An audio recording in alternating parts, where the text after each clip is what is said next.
Welcome back to another edition of the Night Report podcast. I'm your co-host, Mike Broadbent. Joining me once again is Richie Schneiderate and Chris Nalwasky. Guys, it's the week off last week. I was in Europe, but I am back, and I got back just in time on Saturday to watch the Rutgers-Ohio State game, which at the beginning, that was pretty exciting. We scored the opening touchdown. We went up 7-0. That was a pretty cool social media moment for Rutgers. Everybody was posting a lot of memes about stopping the count at 7-0. A bunch of big-time college football accounts were talking about it, so that was cool for the moment. But we ended up losing, 49-10, something along those lines? Yeah, something like that. Yep. So it ended up being about what we expected, just not how we expected to get there. Before we get too deep into how the game went, this podcast is brought to you by BetOnline. Football is back, and BetOnline remains your number one source for all your football betting needs this season. You'll find the latest odds, matchup info, player news, and game trends. And as your continued source for all sports wagering information, BetOnline features live betting, free contests, live scores, and giveaways all season long. Always the fastest and easiest way to bet on all your favorite sports and events like MMA, NBA, MLB, tennis, boxing, and even golf. You'd head to betonline.ag to join and receive your 100% welcome bonus. Now it's a 100% welcome bonus with your first deposit. It used to be 50. So make sure to use the promo code BELIEVE, B-L-E-A-V, to receive your rewards. Bet online with game starts. I had another heartbreaker last night in terms of same-game parlays. Yikes. I had one a few weeks ago where it was like a 6 to 8 leg parlay. I don't remember. I kind of pressed it and suppressed it deep down into my subconscious where the one leg I missed on was A.J. Brown going over 70 yards receiving, and he had 69. Nice. Last night, I won up myself. I had a 7-leg parlay that was going to pay $3,300 on a $25 bet. The only leg I didn't hit was Patrick Mahomes over 250 yards passing. Does anyone want to guess how many passing yards he had last night? I saw your Twitter. That's rough. He had 249. So, I missed it by 1 yard passing. I hit all the other legs. My therapy session is this afternoon with my doctor. We'll be going over this pretty deeply. But enough about my problems. Yeah, let's talk about Rutgers, Ohio State. Hold up, so we went real to quick. We got one more ad you forgot about. That's right, we do. It's rainy. It's a Monday morning. You don't want to go to work. You kind of just hate your life a little bit. Change it up. Why not be different? Start your own business. Fuck working for the man and shit like that. So anyway, going on from that, Adam Goldman's a franchise veteran. He's called the franchise coach, franchisecoach.net. He basically is there to help you change your entire career, change your life up a little bit, run your own business, run your own Dunkin', run your own McDonald's, run your own sports betting service, and you can help out Mike and make him a little bit of money. Maybe tell him to bet the under once in a while. The Overs Club isn't working.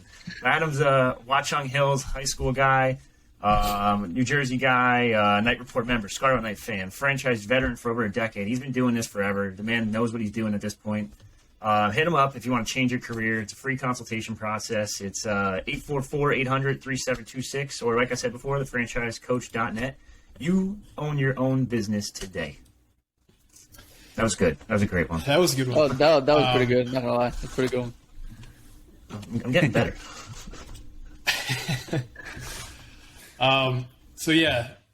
Let's talk Saturday. Rutgers lost 49-10 at the Shoe against Ohio State. Depending on when you actually bet this game, Rutgers either won against the spread or they lost. I think it opened at like 42.5 and it got down to like 38.5 and Rutgers lost by 39.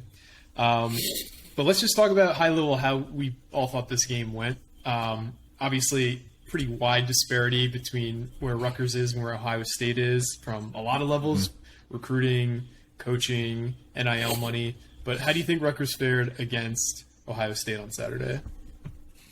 I guess I'll go first. It was rough. I mean, they got that quick touchdown. Everyone got a little excited, and then it was all downhill from there for the most part. The offensive line is nowhere near where it needs to be to even compete against Ohio State. It struggled against some like lower level FBS teams in Boston College and Temple as well. So that unit's got to step up. The running game, it was better, but that's only because Sam Brown is probably the lead back of the group now. Even though he's not starting, he probably won't start even this week, if I had to guess. But he's got to be the lead guy from here on out. Receiver core refuses to get open for some reason. I don't get it. It doesn't make sense, whether it's a scheme issue or footwork or route running. There's so many problems with the offense. I asked Shiano about it today, and it's just there's no specific answer towards it. There's so many issues, whether it's play calling, schemes, etc. Talent gap even. Huge talent gap between the two teams, like you mentioned, and that's not going away anytime soon. And then NIL, it's a completely different world over there in terms of NIL, in terms of transfer portal. There is a big gap still, and I think that was pretty well known after Friday's or Saturday's game.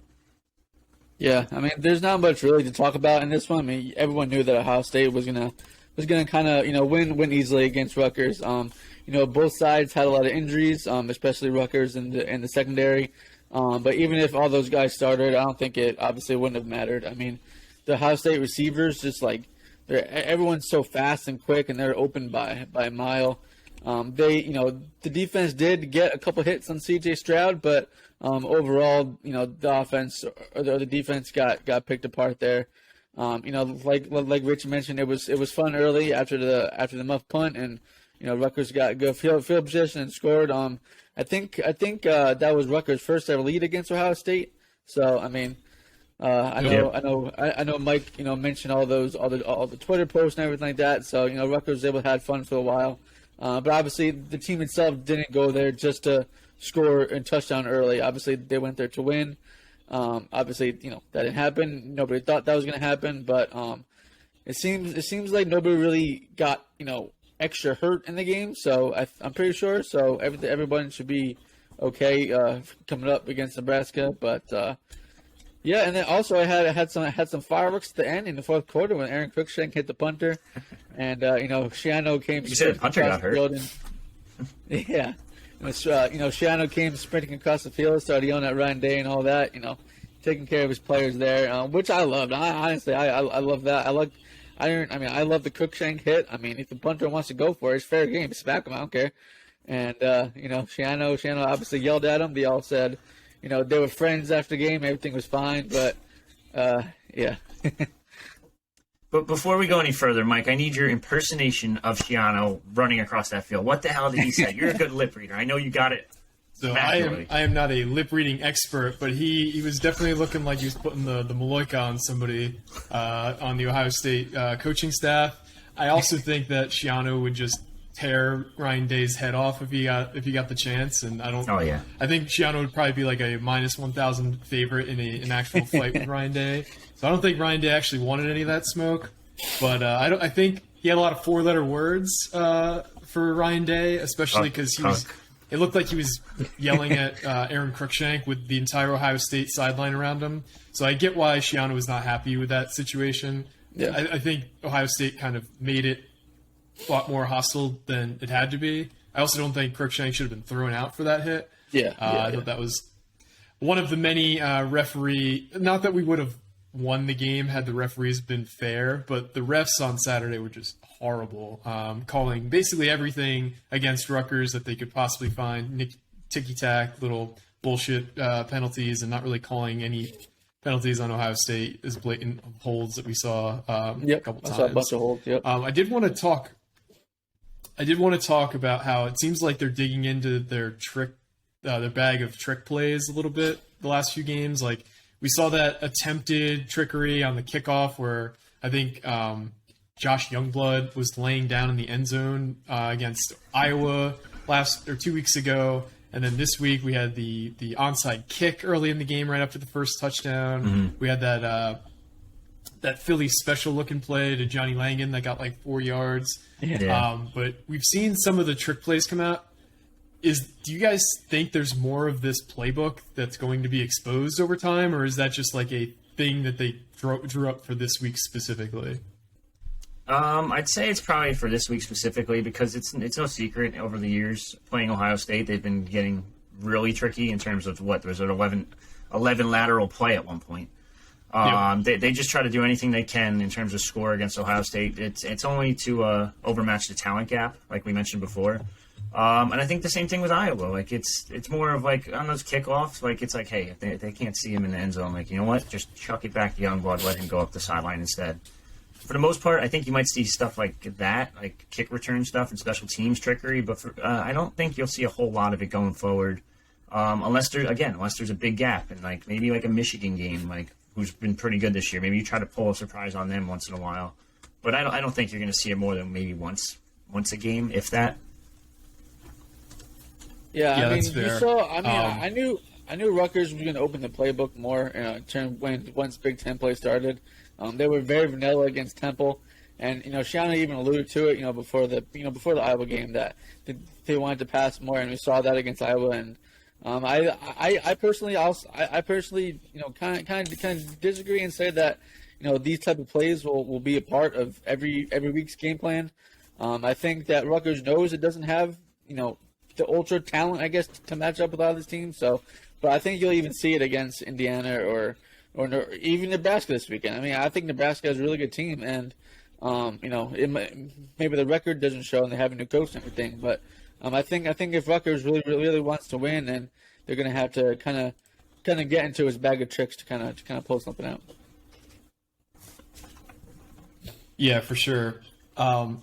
I know Sean Gleason has taken a lot of heat over the past few weeks for how predictable the offense has been. You guys have asked questions at the press conferences after the games about this. It doesn't seem like it's changing, though. It seems like we're still lining up in very predictable sets. We're doing a lot of QB shuffling around. Like anytime you see Youngblood back there, anytime you see Johnny Langan, it's just a run up the gut.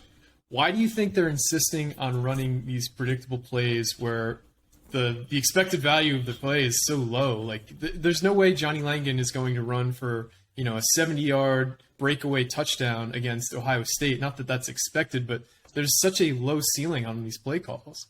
It makes no fucking sense, honestly, in my opinion. I don't know if Shiano's hands in the offensive playbook or if or this is Gleason's playbook. End of the day, it's getting ridiculous. Like, you put Langan at quarterback, he's running it. You put Youngblood at Wildcat quarterback, he's running it. You put Wimsatt at quarterback, he's running it. Hell, you put Vedro at quarterback. It's a fucking run play up the middle. It's like the only person that might pass the ball is Simon, and he can't even get the ball down the field sometimes because no one's open. So maybe it's a product of the wide receivers just not getting open at the end of the day. But something's got to give. Maybe you got to swap someone out. You can't convince me that all these receivers can't get open. Like Sean Ryan obviously got open on that nice touchdown. That was beautiful. Where was he the rest of the game? MIA. Aaron Cruikshank really wasn't a weapon at all, and he's supposed to be this weapon, whether it's use him as an end-around guy. Like, they didn't even use him that much this year with him. It doesn't make sense to me. This offense is so stagnant, vanilla. It's boring. It's blah. It's I hate to say, it's typical Rutgers offense from the past couple of years, even before Shiano was here. It's just not – there's nothing to it. I know maybe you don't have your starting quarterback, or you could argue maybe Simon is your starting quarterback at this point. Yeah. But you got to do something. Like, something's got to give eventually. Get creative. Get tricky. What happened to Gleason being this super creative, like X's and O's type of guy? I don't know. Yeah, Rant over. Yeah, I mean, Rutgers needs guys to get open down the field, and Sean Gleason has to be the guy to kind of scheme that, to get maybe Shameem Jones, for example, isn't the fastest guy, but you could make him run a certain route, and other guys can run their certain routes. So he can find a spot in the middle of the field somewhere that's open. So I definitely agree with that. The one thing that didn't make a lot of sense to me was having Noah come in and run 4 plays. He started the game. I didn't see a point of that. I thought Simon should have just played and ran with it. Pun intended there. But I'm okay with the Johnny Langan runs and the Youngblood runs. I mean, they're trying something to move the ball. But the one thing that didn't make sense to me was Noah coming in. He's a 6-year guy. He's hurt. Obviously, if he's going to come in and just run the ball in the middle for no gain, I didn't see a point of that. And it seems like especially because. Sorry, it seems like that. Once he's fully healthy, that he's gonna be back and playing. It's, I feel like they should, have Evan Simon and Wimsatt get more carries, more snaps, because they're gonna be the guys, here in the future, run the offense and everything. So, It doesn't really make sense to have Noah come back and actually play. And when he does, he's only run the ball for now. Yeah, he came back. He started the game. He took 4 snaps. He tapped his helmet to come out of the game. Like it looked like he might have re-aggravated an injury, and then we didn't see him again for the rest of the day. So I hope that he didn't further aggravate whatever injury he's dealing with, because that would be just a colossal mess up on the staff's part to play a guy who's not 100% against one of the best teams in the country when it seemed like they were, and I don't know this to be true, but a lot of guys who we weren't talking about being banged up didn't play on Saturday, especially in the secondary.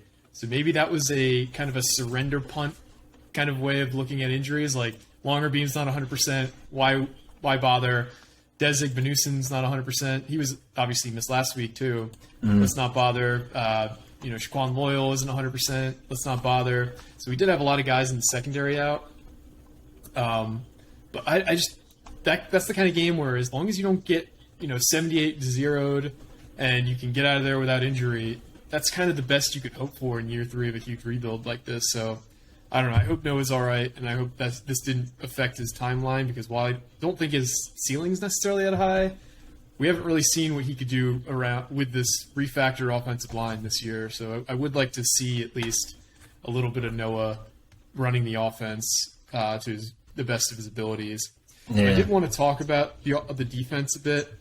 What do you guys think the primary issue is with these Ohio State receivers just running buck wild, these Iowa tight ends running buck wild? It seems like we have guys streaking down the field at all levels and all positions wide open constantly in the secondary.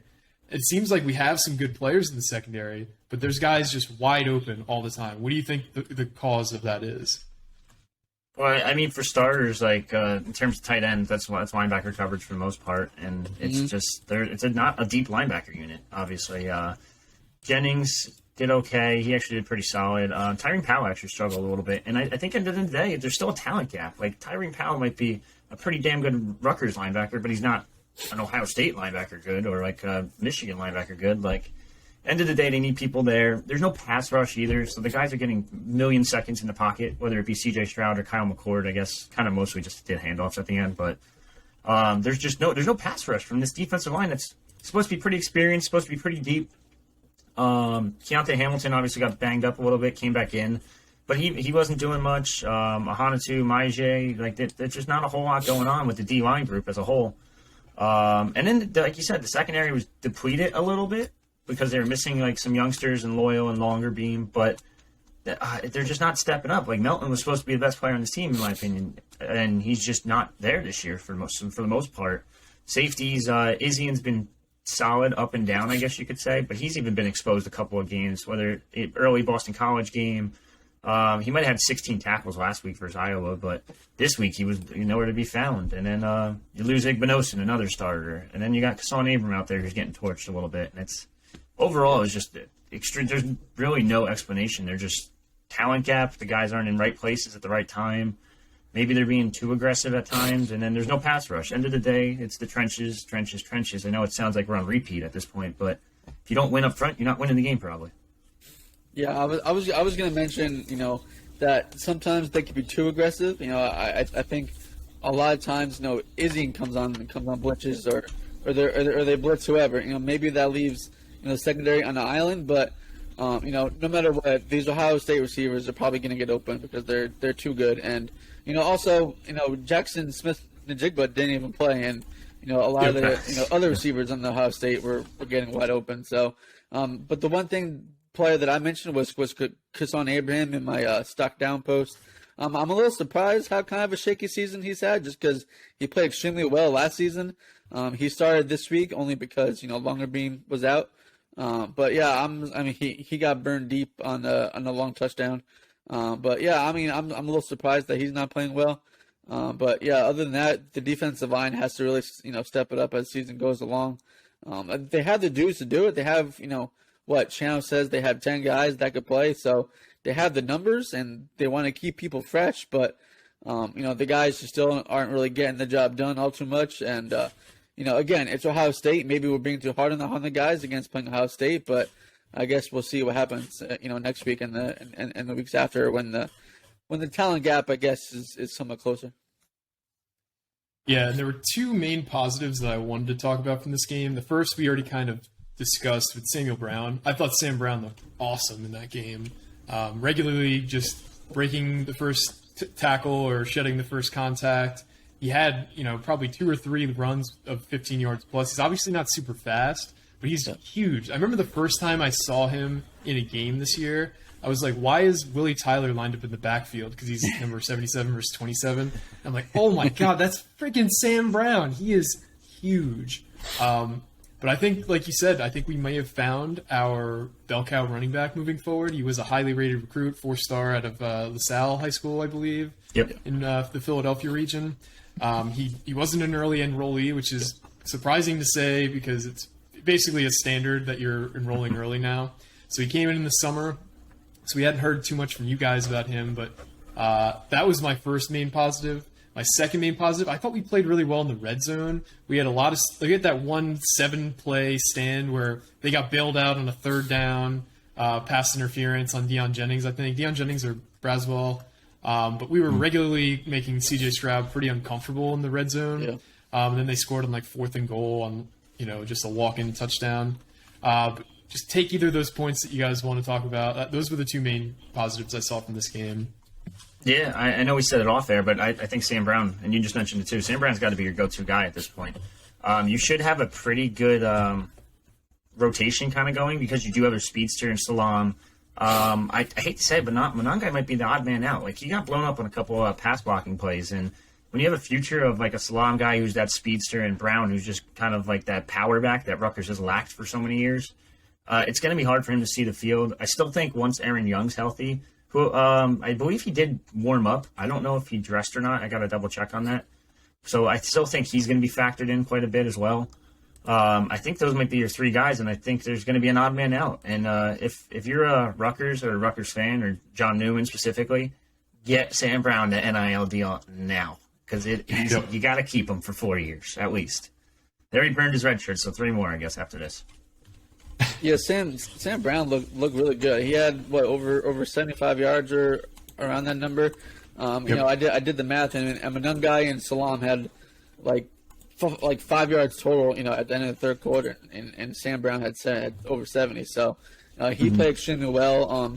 Again, this is an offensive line that's not great, but I actually thought the offensive line did a lot better in terms of run blocking in the second half, and that's when Brown started getting more carries and they got more push. So.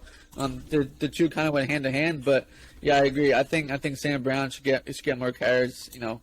Maybe next week in the game after or so. So, yeah, I mean, like Mike mentioned, he enrolled in June, so I think he played basketball in high school. So he was there for that, and then he came in the summer. So that kind of maybe kind of put him down the pecking order. You had Monangai in front of him at this point. You had even Jameer Wright Collins was that running back to start training camp. He's that linebacker now. But Sam Brown's definitely coming on. And I know you talked about the red zone defense. I actually thought the red zone defense was very good as well. Like you said, they took them a bunch of times to score. In that I think it was 3rd quarter at that point when they had 7 plays down inside the 5 or so. The defense hung tough. I mean, despite the score, everyone played tough until the end. And I think that maybe this was really the first time that anybody's really hit C.J. Stroud. He kind of made him uncomfortable a little bit. And even Shannon alluded to that, at his post-game press conference as well. So if Rutgers can be able to, make quarterbacks uncomfortable, it goes a long way in terms of the secondary, being able to cover guys and maybe, intercepting or deflected passes or anything like that. So if anybody's really can get, make a quarterback uncomfortable, it only helps. Yeah, for sure. It's not really much positive to kind of take from this game. Just trying to look for the little rays of light that happened on Saturday.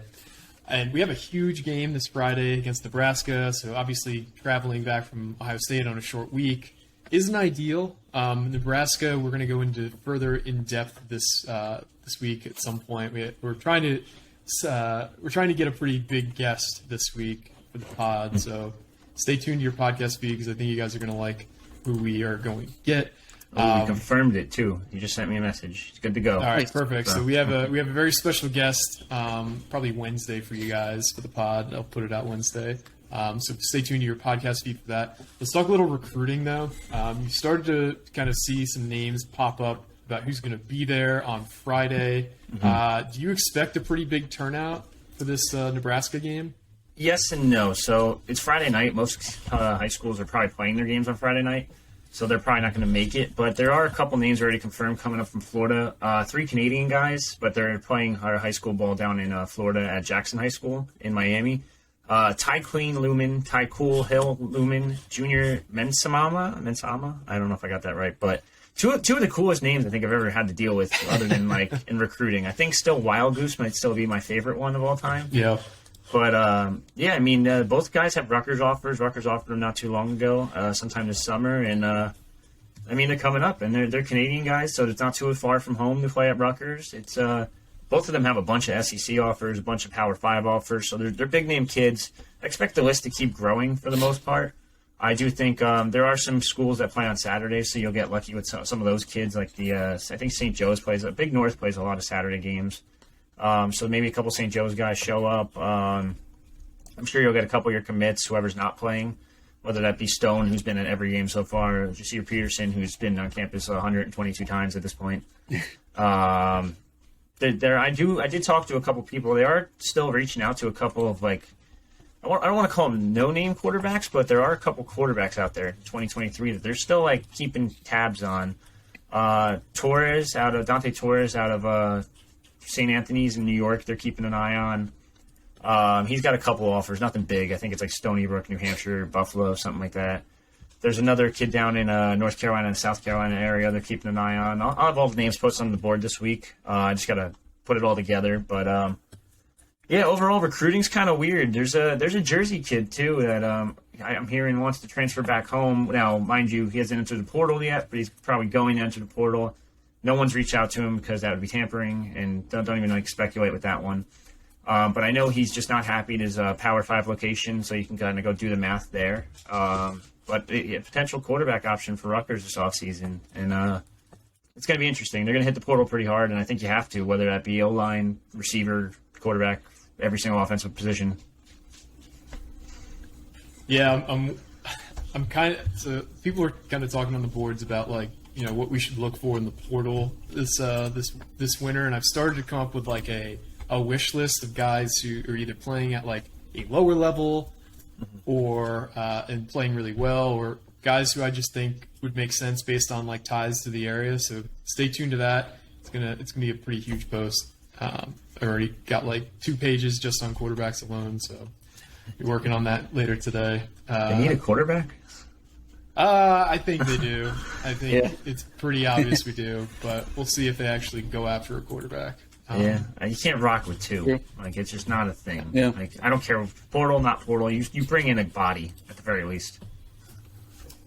Yeah, it's going to be pretty important to get a quarterback, in my opinion, because I don't think Wimsatt or Simon have shown enough to just really put faith in them moving forward. I think Simon's clearly been better, but Simon's still young too. Like, we forget that he's 19 or 20. He's in his third year in the program. Made his third career start this Saturday. So,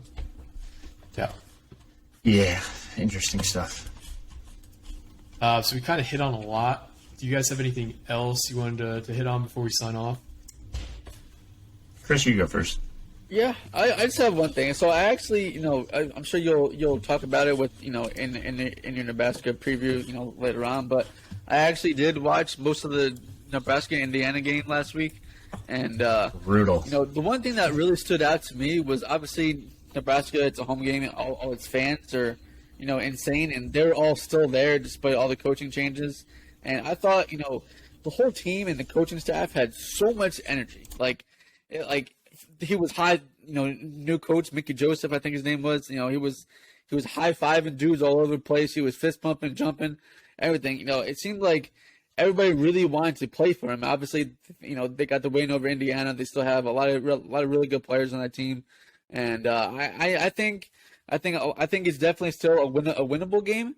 But I think Nebraska has some kind of newfound energy, newfound life that I think it could be definitely dangerous for Rutgers still, and I think it definitely won't be easy for sure.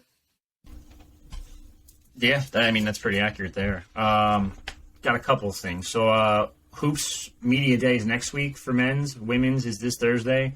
We'll be at both. Obviously, we'll have a bunch of new stuff on that. Everyone wants to talk about Antonio Chol, who's Jerry Carino's prophet, as you want to call him. No, but he's apparently pretty good. We'll get a chance to see him in practice and talk to Pike a little bit about his development. Also, I want to give a shout out to Scarlet New Yorker 2006. I hate to be that guy, but I don't think I'm ever going to have to rock that Mets hat that you wanted me to rock. So that's a shame. Sorry, I had to do it, but yikes! I hate to be a Mets fan, right, Chris? We're Yankee fans, so yeah. I don't know. I hope Judge hits his homer soon, man. I don't know. I'm tired of it.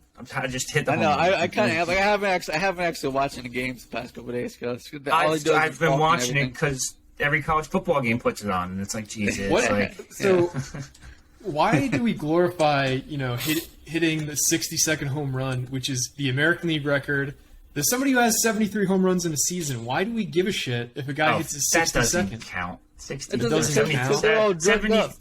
73's got an asterisk. So does Barry Bonds or Sosa, Dude, do McGuire. you think that people still aren't juicing? They're just these never. designer drugs. They just tweak them a little bit so they can't be detected. Aaron probably. Judge is neverly on something. No, never passed. The Never dude's failed the drug 6'7", 250. He's strong as hell.